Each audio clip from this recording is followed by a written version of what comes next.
because the darn drug company have taught us to think erroneously that the plaque is caused by cholesterol. So back in the early 90s, 2 major studies were published. And by major, I mean they were well-done studies and they were published in the major journals, peer-reviewed type journals. These studies must have been buried. Be a conspiracy theorist like I'm starting to be, but they must have been buried because these are blockbuster studies and I never heard about them. And I've been doing this, I've been practicing medicine since 1973. I never heard about these studies. So they must have been buried, but they're actually real studies. You can go pull them up. And I learned about them 3-4 years ago, and they were shocking to me because up until then, I thought the reason you got plaque was cholesterol deposits in your arteries, okay? Turns out it's not that. What they did in these studies is really fascinating. The researchers would go into a hospital.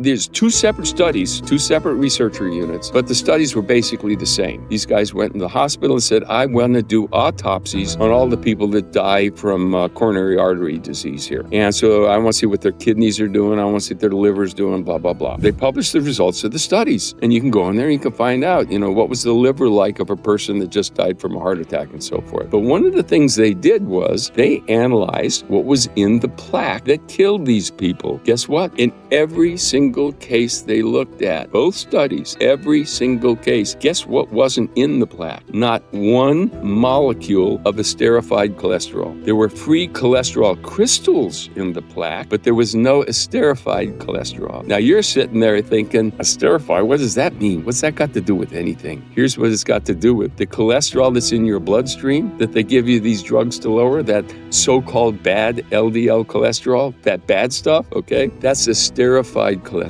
If that's what was causing the plaque, you would have had esterified cholesterol in the plaque. You don't have that. You only have free cholesterol. It's unesterified. Where's the only place in the human body that you find an abundance of free cholesterol is in red blood cell membranes. So it turns out that when you look at the constituency of the plaque that was in those coronary arteries that killed those people, there was no esterified cholesterol. It was all free cholesterol. And guess what else was in that plaque? Everything that's in a blood clot. It looked exactly like a blood clot.